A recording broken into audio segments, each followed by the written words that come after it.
बात कहें। माननीय सभापति महोदय, मैं आपको धन्यवाद देता हूं कि आपने मुझे बजट पर बोलने का मौका दिया, और मैं धन्यवाद देता हूं मेरी सागवाड़ा की जनता की, जिन्होंने मुझे सागवाड़ा एवं वागड़ की बात रखने इस मंदिर में भेजा है। मैं बजट पर बात करने से पूर्व माननीय मुख्यमंत्री महोदय एवं उप मुख्यमंत्री दिया कुमारी जी के लिए इन पंक्तियों से कहना चाहता हूं। हमारा लक्ष्य एक कदम विकास की ओर, अंधेरी ठहराव से प्रकाश की ओर। हमें बुजुर्गों की उम्मीदों पर खरा उतरना है। आओ मिलकर चले विकास की ओर। मंजिलों की तलाश में ना उम्मीद ना हो, ना उम्मीद से बेहतर चलो विश्वास की ओर। बेबसी की जिंदगी जीने से बेहतर है, आओ मिलकर चले साहस की ओर। अंधेरी ठहराव से प्रकाश की ओर, आओ मिलकर चले विकास की ओर। माननीय सभापति महोदय, आज जो हमारी सरकार ने बजट प्रस्तुत किया है, उसमें मोदी जी का जो मंत्र है, ज्ञान, गरीब, युवा, अन्नदाता, नारी शक्ति के सशक्तिकरण को ध्यान में रखकर प्रस्तुत किया है। इसके लिए मैं आपको दिल की गहराइयों से साधुवाद देता हूं। साथ ही हमारे इस दूसरे बजट में किसानों के लिए जो हमारी चुनावी घोषणा पत्र में किए गए वादों को अमली जामा पहनाते हुए भजन लाल जी की सरकार ने निरंतर जन कल्याण की भावना को लेकर आगे बढ़ रही है। इसके लिए माननीय मुख्यमंत्री महोदय एवं वित्त मंत्री महोदया दिया कुमारी जी को मैं धन्यवाद ज्ञापित करता हूं। किसानों की सम्मान निधि जो हमारा वादा था, हमने निरंतर बढ़ाते हुए हमारी सरकार ने 6,000 से 9,000 कर दिया, जिससे किसानों को फायदा हुआ है। साथ ही बैलों से खेती करने वाले किसानों को 30,000 का अनुदान मिलेगा, जिससे प्राकृतिक खेती को बढ़ावा मिलेगा। साथ ही जंगली पशुओं को फसल खराबा करने वाले को तारबंदी की सीमा भी बढ़ाई है। बेरोजगारों को नौकरी देने के हमारे संकल्प को आगे बढ़ाते हुए 1,25,000 नवीन भर्तियां इस बजट में देने के लिए मैं युवाओं की ओर से आपको साधुवाद देता हूं। साथ ही निजी क्षेत्र में भी 1,50,000 युवाओं को रोजगार देने का निर्णय लिया है, जिससे युवाओं में बेरोजगारी दूर होगी।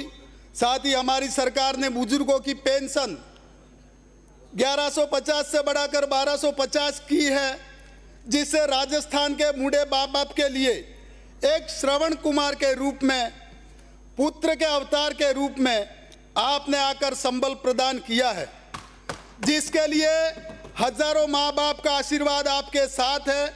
माननीय मुख्यमंत्री जी, आपके लिए 2 पंक्तियां कहना चाहूँगा। बंद किस्मत के लिए कोई ताली नहीं होती, सूखी उम्मीदों की कोई डाली नहीं होती। जो झुक जाए माँ बाप के चरणों में, ऐसा कोई बेटा भजन लाल जी होगा, ऐसा कोई बेटा भजन लाल ही होगा। माननीय सभापति महोदय, माननीय मुख्यमंत्री जी एवं वित्त मंत्री दिया कुमारी जी ने जो बजट वागड़ के मेरे सागवाड़ा के लिए आपने जो सौगात दी है, इसके लिए मैं आपको हृदय की गहराइयों से अभिवादन करता हूं।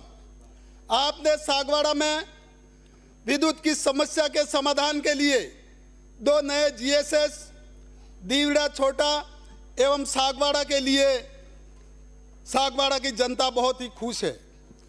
आपने चिकित्सा के क्षेत्र में विस्तार के लिए सागवाड़ा में डेचा एवं कराड़ा घाव को प्राथमिक स्वास्थ्य केंद्र दिए हैं, जिससे मेरे विधानसभा सागवाड़ा की जनता का चिकित्सा की सुविधाएं मिलेगी एवं घावों की जनता में भारी उत्साह है।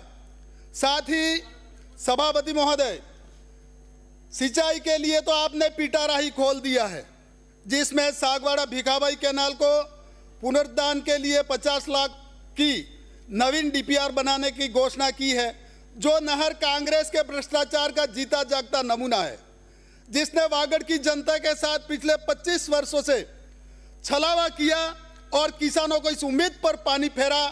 और माननीय मुख्यमंत्री महोदय के आशीर्वाद से पहली बार हमारी सरकार ने इस नहर में पानी लाने के प्रयास किए, परंतु पहली बार ही नहर जगह जगह टूट गई और कांग्रेस के भ्रष्टाचार की कलई खुल गई। जिन्होंने इस नहर में पैसा खाने का जरिया समझा और घटिया काम कर भारी भ्रष्टाचार किया, उसे पुनर्जीवित करने अपने हाथों में लिया है। सोम कमलांबा का चेक द रेन अधिशेष पानी को लोडेश्वर डैम तक लाने, नवीन डीपीआर बनाने 50 लाख की इस बजट में घोषणा की है। साथ ही खड़गदा रिवर फ्रंट, गौरेश्वर महादेव, नीलकंठ महादेव के सौंदर्यीकरण हेतु नवीन डीपीआर बनाने 50 लाख की घोषणा की है, जिससे सभी धर्म प्रेमी जनता का आशीर्वाद आपको मिलता रहेगा। विधानसभा के काटल क्षेत्र में जो सदियों से कांग्रेस का गढ़ रहा है, जहां पर हमेशा 100% कांग्रेस के पक्ष में मतदान करने वाली जनता को पिछले 70 साल से कांग्रेस ने ठगा और विकास नहीं किया, उस क्षेत्र में जनता के लिए 150 करोड़ की लागत से बुआसा एवं वगैरह माही बेसन पर बने एनीकट से सोलर जनित सूक्ष्म सिंचाई परियोजना से 20 गांवों को 1500 हेक्टेयर भूमि में सिंचाई करने जारी किए हैं, जिससे इस क्षेत्र की जनता एवं किसानों को फायदा होगा। हमारी सरकार ने हमेशा जनहित को प्राथमिकता दी है एवं जिस जनता को कांग्रेस ने बरसों तक ठगा, उसके लिए आपने पिटारा खोल दिया है। प्रत्येक विधानसभा में नॉन पेचेबल सड़कों के लिए 10 करोड़ का प्रावधान किया है, जिससे सागवाड़ा की जनता को भी फायदा होगा। आदिवासी समाज की संस्कृति को विश्व पटल पर पहुंचाने हेतु बेणेश्वर धाम, मानगढ़ धाम, सीता माता अभ्यारण्य को पर्यटन कॉरिडोर विकसित करने 100 करोड़ की घोषणा इस बजट में की है, जिससे समस्त आदिवासी समाज आपका आभारी रहेगा। जिस योजना को कांग्रेस सरकार ने पूर्व में बंद कर दी थी, उस योजना को आपने अटल गौरव पथ शुरू कर ग्राम विकास को प्राथमिकता दी है। सड़क के विकास एवं समुचित विकास को ध्यान में रखकर यह बजट प्रस्तुत किया है, जिससे कांग्रेस एवं उनके सहयोगी दलों के पेट में मरोड़ उत्पन्न हो गई है। वो इस बजट को देखकर यह असमंजस में है कि तारीफ करे या आलोचना करे, तो कैसे करे, क्योंकि जिनको हम पर्ची की सरकार कहकर उपहास करते थे, वो सिकंदर निकला। उसने राजस्थान को $350 मिलियन अर्थव्यवस्था बनाने के संकल्प के साथ आगे बढ़ा दिया गया है। कांग्रेस के कुप्रबंधन से आगे बढ़ते हुए अब राजस्थान आगे बढ़ रहा है, जो अपनी सरकार बचाने के लिए कई दिनों तक होटलों के बंद कमरों में बंद विधायकों के खरीद फरोख्त में रहते, उसे यह विकास हजम कैसे होगा। माननीय अध्यक्ष महोदय, आज़ादी के 75 वर्ष में से 50 वर्ष तक कांग्रेस का शासन रहा और वागड़ में हमेशा से कांग्रेस के विधायक रहे, परंतु कांग्रेस ने हमेशा वागड़ एवं टीएसपी क्षेत्र की उपेक्षा की एवं हमेशा वागड़ के साथ सौतेला व्यवहार किया। वागड़ में यहाँ के आदिवासी एवं सामान्य वर्गों का हमेशा प्रतिनिधित्व देने से वंचित रखा एवं विकास को प्रभावित किया, परंतु जब जब भारतीय जनता पार्टी की सरकार बनी है, तब तक वागड़ में विकास को गति मिली है।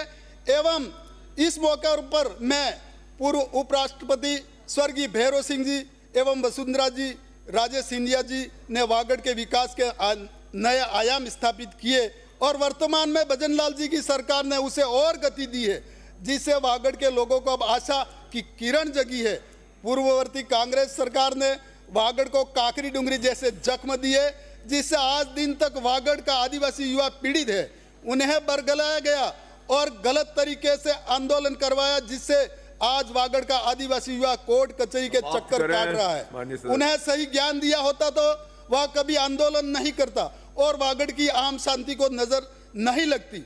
माननीय, मैं आपसे निवेदन करना चाहता हूं कि हमारे यहाँ की जो कुछ मांगे हैं, आज ही इस क्षेत्र में प्रमुख मांगे हैं जिस ओर मैं आपका ध्यान आकर्षित करना चाहता हूं, जिससे बेमई और खुटवाड़ा में 33 केवी GSS की स्थापना हो, प्राथमिक स्वास्थ्य केंद्र पाड़वाम चित्री को सामुदायिक स्वास्थ्य केंद्र में कर्मोन्नत करना अति आवश्यक है, एवं कई विद्यालय जिनमें छात्रों के अनुपात में बैठने की व्यवस्था नहीं है, वहाँ कक्षों की व्यवस्था करनी है, जिस हेतु मैं निर्माण स्वीकृति की जारी करने की आवश्यकता महसूस करता हूं, ताकि विद्यालय प्रभावित न हो, बच्चे प्रभावित न हो। साथ ही कई विद्यालयों में नवीन संकाय खोलने शिक्षा मंत्री महोदय को लिखित में दिया है, जिन्हें प्रदान करावे। एक सेकंड राजेंद्र बाबू, 1 मिनट के लिए सर। राजे हो गया, समय पूरा हो गया, ज्यादा बुलवा दिया आप, बैठे। श्री राजेंद्र बाबू।